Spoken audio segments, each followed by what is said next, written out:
Okay, magandang hapon sa inyo lahat. Ito muli si Chalaleng. Ako na naman magbibigay ng payo sa inyo sa lahat ng may problema.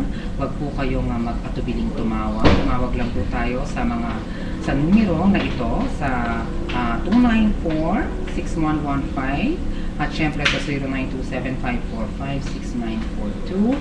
Nang sa gayon ay may ma-share naman ako sa inyo kung kayo ay merong problema sa pag-ibig. At syempre bago ang lahat, check muna natin ang ating oras. Ang oras natin ay 43 minuto makalipas ang alas 4. At syempre ang oras na yan ay hinatid sa inyo ng namnam. Yan, gamit natin yan sa pagluluto ang namnam dahil isang budbud mo lang sa iyong nilulutong ulam, yan ay mapapasarap, walang magic yan, malinamnam talaga yan. O sige, meron tayong makakausap sa kabilang linya, pero mamaya yan, no? Medyo nakatuon ang pansin natin sa mga trials ni Corona, sa impeachment trials ni Corona, no? Pero sa tingin ko, yamado na ngayon si Corona sa 3 araw na hearing niya, no? Okay, medyo nagiging busy ang mga tao sa panonood na yan. Kahit ako medyo nawawalan na ako ng gana dahil gusto ko may mangyaring maganda sa ating bansa. Dahil kailangan na marami tayong malaman na magagandang balita sa ating bansa. Hindi yung puro ganyang trial, impeachment trial at kung ano mga pangit na bagay na nangyayari sa oras natin. Okay, sa mga kausap natin ay mula sa Valenzuela, si hello. Hello po, Chalaleng. Hi, hello. Magandang hapon po. Yes, magandang hapon din sa'yo. Ano pangalan mo? Si Wendy po. Hi, Wendy. Opo. Okay, ano pinagkakaabalahan natin, Wendy? Ano po, tindera po sa garment po. Tindera ka sa garment. Opo, bantay Naku, po. anong klase yan? Anong klase mga garment ba yan? Po, mga t-shirt po, tapos pinapadala po sa Boracay po, souvenir po. Mga souvenir. As Opo. in talagang sa Valenzuela ginagawa yung mga t-shirts Opo. ba yan? Mga t-shirts? Opo. Ano, may mga blouse din ba yan? Wala po, mga t-shirt lang po. Mga t-shirts lang. Opo. Co-ed, boys and girls na mga t-shirts yan. Opo ba, unisex na po yun. Unisex siya ako. Bali, dinideliver niyo yan mula pa sa, papuntang Boracay? Opo. Yung pong amo ko may resort po sila sa Boracay. May resort sila sa Boracay. Opo. Mayaman na mayaman ang amo mo. Siya na may resort sa Boracay. Opo, kaya po binisnes na rin po nila yung pag ng mga Oo. t-shirt ba. Ayan, so nung nakaraang buwan lang nandyan ako sa Boracay. Kasama ko yung ilan sa aking mga malalapit na kaibigan. Kundi ba nga po kayo, kundi ba nagkarating doon po? Okay, Wendy, no? Taga saan ka ba, Wendy? Dito ko po sa may Valenzuela po sa may... Hindi, mukha ka kasing Bisaya eh. Ay, yung ano po, probinsya ko po, taga-Tacloban po. Tacloban Leyte, malapit Opo. dyan sa Cebu. Opo, malapit na rin po. Oh, have you been to Cebu? Hindi pa po kasi matagal na akong hindi magka-uwi sa amin ba. Okay. Kailan ba yung last na uwi mo? Ay, mga 3 years na po. Oo, medyo matagal-tagal na rin yun. 3 taon, no? Opo. Okay, kamakailan na nga. Kailan ba yun? Nung linggo ata yun. Nag-celebrate ang sinulog dyan sa Cebu. Ay, opo nga po. Oo. Saya nga po Yes. Dapat pupunta kami dyan ng isa sa mga friend ko, si Matthew. Matthew, hi. Ayan, isa sa mga friend ko yan, dapat pupunta kami dyan nung nakaraan dyan sa may Cebu, kaso hindi natuloy. Medyo naging hectic ang schedule natin. Okay, Wendy, bakit ka naman napadpad dito sa Valenzuela? Valenzuela?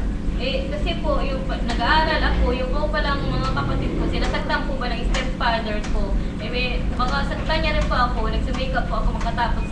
Naglayas na po ako. Napadpad po ako. Naglayas ka? Opo.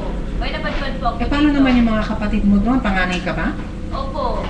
Paano yung mga kapatid mo doon? Binili ko na lang po sa tiyahin ko, tapos pinapadalan ko na lang po sila. Nasaan ang nanay mo? Ano po, sumama po dun sa may asawa niya. Medyo broken family pala kayo. Opo. Ngayon, baka naman kaya ginagawa sa inyo yan ng tatay nyo dahil lang ng depression or meron siyang itinatangong Hindi po. masama ng loob. Kasi stepfather nga po namin, hindi po namin tunay na Asan yung tunay na ama nyo? Ano po, wala na rin po, hindi ko po nagalatihan na rin Kasi, iba kami ng ba. Never mong nakita ang tunay mong ama. Nakita naman po, pero wala na po akong balita sa kanya. Parang nalayo na yung loob ko. Okay, nalayo na yung loob mo. Naku, kawawa naman pala kayo. Lahat ng mga kapatid mo ay nasa tiyahin mo ngayon. Opo, yung Okay. dalawa lang po. Okay Tatlo ba po sila kami. doon? Opo naman po. Hindi ba sila hinahanap ng stepfather? Eh, hindi po. Sabi ko, itago na lang po. Sakaling ganun ba? Galit na galit Pero po sa tumutulong akin. ka rin, nagpapadala ka, Wendy. Opo, ako na nga po nagbubuhay sa pamilya ko. Okay, how about yung channel mo? Tinutulungan ko rin po. Gawa ko ng matandang dalaga ba? Ah, matandang dalaga. Oh, okay, sige. Ano ba yung may share mo sa amin dito? Ayun po, maghihingi lang po ako ng payo. Oh, ano Payo yun? ba? Ano yun? Sige. Iba po. Kasi po sa may, sa work po namin, sa may garment, may kasama po ako ng lalaki, si Dennis po. May lihim po ako pagtingin sa kanya. Ang problema naman po, sweet naman po siya sa akin, close kami. Iniisip ko dati baka may feelings din siya sa akin. Nakikita ko sa ibang kasamahan namin, close din pala siya. Parang nalulungo ako na parang friendly lang po yung Nabanggit mo na ba sa kanya na meron kang pagtingin sa kanya? Hindi po. Nag-uusap kami pagka minsan. Sinasabi ko, binabanggit ko ibang lalaki, tinutukoy ko. Gumagawa ka ba ng ibang paraan ng sa gayon ay mapansin ka naman niya? Hindi po. Nahihiyak ko kasi ako sa kanya. Ay nako, dapat ang hikay-hiya ng mga ganyan. Dapat isinasantabi natin yan dahil kung meron tayong gustong makuha o maabot na isang bagay or pagdating din sa pag-ibig ay kailangan na lakas loob tayong gumagawa ng paraan para ito ay maka-achieve natin, Wendy. Ay, ganun po ba yun? Kasi hindi naman po ako sanay, tsaka hindi pa po ako naliligawan. Oo, may girlfriend na ba tong Dennis na ito? Wala naman. Wala din po. Ah, wala din. Opo. Marami ba nagkakagusto sa kanya? Opo, kasi mabait nga po siya. Siguro ang gawin mo na lang, no, kausapin mo siya at iparamdam mo sa kanya ang tunay mong nararamdaman. Malay mo, meron din nararamdaman siya para sa'yo. Pero huwag mong ibubuhos lahat. Kasi sobrang mo na siyang mahal at na ngayon sabihin niya sa'yo na ayoko na sa'yo, ikaw ang masasaktan. Ikaw ang magiging, apektado niyan sa gagawin mong ganyan. Wendy? Opo, tama nga po kayo po. Oo. Pero paano po ba naging MU na po kami ba? Parang lately nag-iiba yung niya sa akin, approach niya. Medyo naglalayo na po yung pagsasamahan namin. Baka naman kasi meron siyang ibang bagay na pinagkakaabalahan, kaya ganon, napapansin mo. Minsan din naman tayo mismo sa sarili natin ay nagkakamali tayo ng akala. Hindi natin alam at sa mas magandang paraan niya na ikausapin mo para hindi ka mag-isip ng kung ano-ano. Wendy? Sige po, naintindihan ko po, Chalaling. Nakakagaan po na loob yung payo niyo po. Hangat ko ang maging maging mabuti kayong magkaibigan o higit pa ni Dennis at sana mapag-usapan niyo kung ano mang problema ang mararating ninyo o ang mangyayari sa inyong dalawa. Wendy? Opo, sige po, sundin ko po yung payo niyo. Salamat po. Okay, maraming salamat. Meron ka bang request, Wendy? Ay, opo, para po to sa kanya, ito po yung babalik kang muli kasi alam ko babalik din yung dati ba, yung dati namin close. Medyo relate mo talaga, ha? Opo. Okay, related. Babalik ang muli ni Regine Velasquez. Opo. Okay, speaking of Regine Velasquez, isa yan sa mga paborito kong singer. Medyo nag-give birth na siya. Ang pangalan ng anak niya, no? Titi. Si Nate. Ayun, si Nate, ang anak nila ni Ogie Alcacid. Napaka-cute na bata. At siyempre nakita ko sa Facebook yung stroller. Napaka-cute yung Padala siya stroller. ng cake. Ha? Padala siya ng cake. Nagpadala siya ng cake. Okay. Sige. Oo, paborito rin si Regine Velasquez ng mga pamangkin ko sa Baguio City. Diyan sa Baguio City. Hi, hello mga pamangkin, mga nakikinig yan. Ako, mga solid yan. At syempre, kinakamusta ko rin mga taga Nueva Ecija, yan. Mga supporters natin, mga taga-subaybay natin. Ang MTODA dyan sa may Valenzuela din, sumusubaybay sila sa akin. At dyan sa may Caloocan, Bagong Barrio. At sa marami pang nanonood at tumatangkilik kay Chalalem. At syempre pa, para kay Wendy, ang special request niya na kay Regine Velasquez, babalik kang muli. Okay? Sana may bigan dito.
sige, panahon na. Oras na natin.